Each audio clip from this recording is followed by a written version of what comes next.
ఇదే అంశంపై ఇవాళ డిఎన్ఏలో మా ఎడిటర్ భరత్ తో డిస్కస్ చేద్దాం. భరత్, కేసీఆర్ కి అయితే సిట్ నోటీసులు ఇచ్చింది. మరి కేసీఆర్ సిట్ విచారణకు హాజరయ్యే అవకాశం ఉందా? వాయిదా కొడతారా? అసలు ఏం జరగబోతోంది? సో ఒక చర్చ అయితే నడుస్తోంది.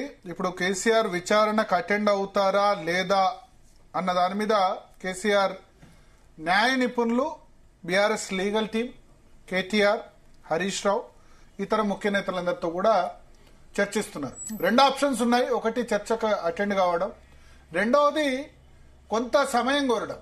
అంటే ఇప్పుడు ఇవాళ నోటీస్ ఇచ్చి రేపు విచారణకు హాజరు కమ్మన్నారు కాబట్టి మున్సిపల్ ఎన్నికల సమయంలో దీని ఒక ఇష్యూగా వాడుకోవాలని కాంగ్రెస్ పార్టీ ప్రయత్నిస్తోందని బీఆర్ఎస్ ఆరోపిస్తుంది. ఎందుకంటే రేపు నామినేషన్ లాస్ట్ డేటు. అగ్రనేతలంతా కూడా హరీష్ రావు, కేటీఆర్, మిగతా నేతలందరూ కూడా ఇక్కడ ఇప్పుడు అందరు మున్సిపల్ ఎలక్షన్స్ కోసం వాళ్ళ ఊర్లోకి వెళ్లారు. రేపు కేసీఆర్ విచారణ అంటే మొత్తం మంది ఇక్కడికి రావాలి. మళ్ళీ ఇక్కడ వచ్చి వాళ్ళు జూబ్లీహిల్స్ పిఎస్ లో సంతోష్ వచ్చినప్పుడు గానీ, లేకపోతే కేటీఆర్ వచ్చినప్పుడు, హరీష్ రావు వచ్చినప్పుడు అందరు పెద్ద ఎత్తున వచ్చారు. ఆ లీడర్స్ అందరూ వస్తే అక్కడ మున్సిపల్ ఎలక్షన్ పోతుంది. సో అందుకని ఒక 20-25 రోజులు అంటే మున్సిపల్ ఎలక్షన్స్ అయ్యేంత వరకు ఫిబ్రవరి 15 అయ్యేంత వరకు కూడా విచారణ వాయిదా వేయాలి. అప్పటి వరకు ఆ తర్వాత విచారణకు హాజరవుతామని లెటర్ రాస్తే ఎట్లా ఉంటుంది, సమయం కోరితే ఎట్లా ఉంటుందన్న ఆలోచన కూడా ఉంది. ఎందుకంటే కాంగ్రెస్ పార్టీ కూడా మున్సిపల్ ఎన్నికల్లో దీన్ని ఒక ఇష్యూ చేయాలని అనుకుంటోంది. మున్సిపల్ ఎన్నికలు జరుగుతున్న సమయంలోనే ఈ నోటీస్ రావడం ద్వారా అడ్వాంటేజ్ కాంగ్రెస్ పార్టీకి ఉంటుంది, తమను బదనాం చేయాలని ఆలోచిస్తోందని బీఆర్ఎస్ అంటుంది. సో ఈ నేపథ్యంలో వాయిదా కోరితే ఎట్లా ఉంటుందన్న ఆప్షన్ ను కూడా కన్సిడర్ చేస్తున్నారు. సో మిగతా వాళ్ళైతే అటెండ్ అయ్యారు. బట్ కేసీఆర్ అప్పుడు మున్సిపల్ ఎలక్షన్ నోటిఫికేషన్ కూడా లేదు.